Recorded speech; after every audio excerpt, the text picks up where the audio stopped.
Hello investors, स्वागत है आपका हमारे चैनल शेयर मार्केट में। बात करेंगे जेपी इंफ्राटेक लिमिटेड के बारे में।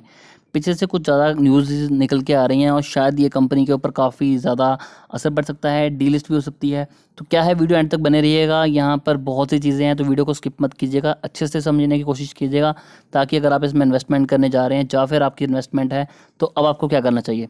मार्केट कैप की बात करें तो तकरीबन 438 करोड़ की मार्केट कैप है। करंट प्राइस 3 रुपये 15 पैसे के पास ट्रेड कर रहा है और हाई की बात करें तो 3 रुपये 51 पैसे का हाई बनाया था, 1 रुपये 13 पैसे का लो बनाया था। फेस वैल्यू कंपनी की 10 की है। डिविडेंड जीरो है। बुक वैल्यू -17 है। आरओई यहाँ पर कुछ भी नहीं है और रिटर्न ऑन कैपिटल एम्प्लॉयड की बात करें अगेन माइनस में है। तो फंडामेंटल तो कंपनी के बिल्कुल भी अच्छे नहीं है और न्यूज़ निकल के आ रही थी कि कंपनी बैंकरप्ट हो चुकी है। तो अभी ये दो कंपनियां हैं जो शायद इसे एक्वायर कर लें।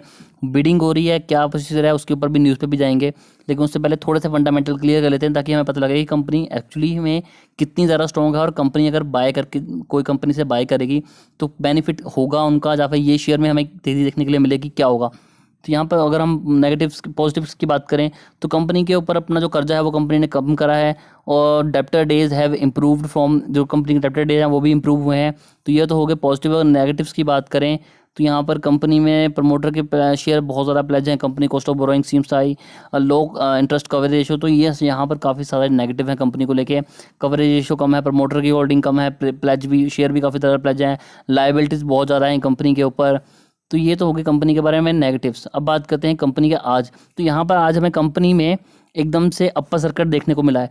क्या होता है कि कंपनी जब किसी कंपनी को कोई और कंपनी एक्वायर कर लेती है, जैसे कि जब हम सुनने में आया था कि फ्यूचर रिटेल को कंपनी एक्वायर कर रही है रिलायंस, तो उसके बाद से हमें लगातार वहाँ पर अपर सर्किट देखने के लिए मिले थे। लेकिन कई बार इसका ऑपोजिट भी हो जाता है कि कई बार कंपनी किसी को एक्वायर करने के बाद उसे डीलिस्ट भी कर देती है। जैसे रेनवैक्सी के साथ हो चुका है। रेनवैक्सी को लेने के बाद उसको डिलीट करके वापस से लिस्ट किया था और उससे आईपीओ लेकर आए थे वो सन फार्मा के नाम से। तो बहुत सी चीज़ें होती हैं, हमें उन चीज़ों के साथ ध्यान में रखना चाहिए। यहाँ पर अगर बात करें 5 दिन की तो कंपनी ने हमें 5 दिन में रिटर्न दिए हैं 17% के, और 1 मंथ में कंपनी ने हमें 120% के रिटर्न दिए हैं। 6 मंथ की बात करें तो 37% के रिटर्न दिए हैं। और मैक्स चार्ट अगर हम देखें तो कंपनी यहाँ से ऊपर से बिल्कुल हाई से गिर के बिल्कुल लो पर आ गई है। तो यहाँ पर कंपनी का जो स्टॉक है वो बिल्कुल लो पे ट्रेड कर रहा है। ये कभी 91 92 के पास ट्रेड कर रहा था, अभी आप देख सकते हैं कि 3 रुपीज़ के ऊपर ट्रेड कर रहा है।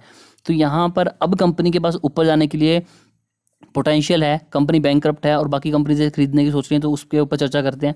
पहले यहाँ पर अगर रिजर्व और सरप्लस की बात करें तो देखिए कंपनी के पास रिजर्व में कुछ भी नहीं है, उल्टा माइनस में दिखा रहा है, वो भी काफ़ी ज़्यादा। तो ये एक बहुत ही नेगेटिव साइन निकल के आता है कंपनी के लिए।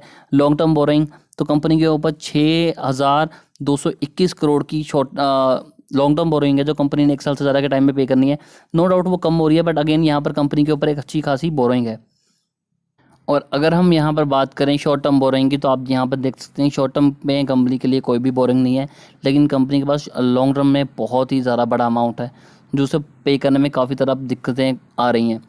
अगर मार्केट कैप के साथ एसेट्स की बात करें तो 23,453 करोड़ के एसेट्स हैं, जो कि काफ़ी ज़्यादा कंपनी के एसेट्स हैं, लेकिन वो पिछले साल से कम हुए हैं।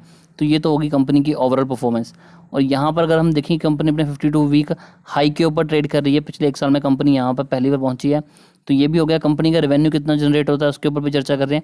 अगर आप चैनल पर नए हैं तो चैनल को सब्सक्राइब कर लीजिए और बेल आइकन को ज़रूर दबाइएगा। तो यहाँ पर अगर हम पिछले सालों की बात करें तो 2016 के बाद 2018 तक कंपनी में बिल्कुल लो हमें देखने के लिए मिल रहा है। 2018 के बाद 2020 तक कंपनी ने थोड़ा सा हमें जंप दिखाया है, और यही कारण है कि कंपनी को खरीदने के लिए भी यहाँ पर अच्छी खासी बिडिंग लगाई जा रही है। प्रमोटर के पास 60% की होल्डिंग है, पब्लिक के पास 34% की होल्डिंग है, डीआई के पास 4% की होल्डिंग है। और जो सबसे बड़ी यहाँ पर इशू है कि कंपनी के पास यहाँ पर जो शेयर होल्डिंग प्लेज है शेयर इनके वो काफ़ी ज़्यादा है। 83% शेयर इनके प्लेज हैं, जिसकी वजह से ये बैंकरप्ट हो रही है और अब इन्हें अपने जो कंपनी है वो बेचनी पड़ेगी। और अब इनकी कंपनी कौन खरीदने वाला है तो वो देखते हैं न्यूज़ के ऊपर। तो यहाँ पर अब हम आ चुके हैं न्यूज़ के ऊपर। तो सिंपली है कि यहाँ पर 2 कंपनीज़ हैं जो इसे खरीदने के लिए बिडिंग सबसे ज़्यादा कर रही हैं। एक एनबीसीसी लिमिटेड एंड ये है मुंबई बेस्ड सुरक्षा ग्रुप। तो ये 2 कंपनी यहाँ पर अच्छी खासी बिडिंग कर रही है और जो इन्हें एक्वायर कर सकती हैं। 2 यहाँ पर काम हो सकती हैं, या तो इनकी एक्वायर करने के बाद यहाँ पर हमें अच्छी खासी तेज़ी देखने के लिए मिल सकती है, और सेकंड चीज़ ये है कि अगर यहाँ पर ये इन्हें बाय नहीं करते हैं और इसे डीलिस्ट नहीं करते हैं तो अच्छी खासी तेज़ी होगी। लेकिन अगर ये बाय करते हैं और इसको डीलिस्ट कर देते हैं तो ऐसी कोई प्रॉब्लम होती है, तो यहाँ पर आपको भारी नुकसान हो सकता है। तो ये 2 चीज़ों को आपको ध्यान रखना पड़ेगा कि ये चीज़ें बहुत ज़्यादा मायने रखती हैं शेयर होल्डर होने के नाते, क्योंकि कंपनी की जो बुक वैल्यू है वो भी नेगेटिव में है। तो आपको अगर डीलिस्ट होती है, ऐसा कुछ होता है, तो आपको यहाँ पर कुछ भी नहीं मिलेगा। तो ये भी एक बहुत बड़ा इशू है। तो ये सोच समझ के इन्वेस्टमेंट कीजिएगा। ये कोई भी रिकमेंडेशन नहीं है, ये टोटली आप पे डिपेंड करता है। यहाँ पर कुछ भी हो सकता है। ये तो डिपेंड करेगा कि कंपनी उसको, जो भी कंपनी इसको एक्वायर करेगी, उनके आके फर्दर डिसीजन क्या होंगे, फर्दर उनके फ्यूचर प्लान्स क्या हैं, उसी के ऊपर ये डिपेंड करेगा। तो आपको हमारी वीडियो कैसी लगी कमेंट करके ज़रूर बताइएगा। ऐसी और वीडियोस देखने के लिए हमारे चैनल को सब्सक्राइब कर लीजिए और बेल आइकन को ज़रूर दबाइएगा। अभी के लिए दोस्तों इतना ही।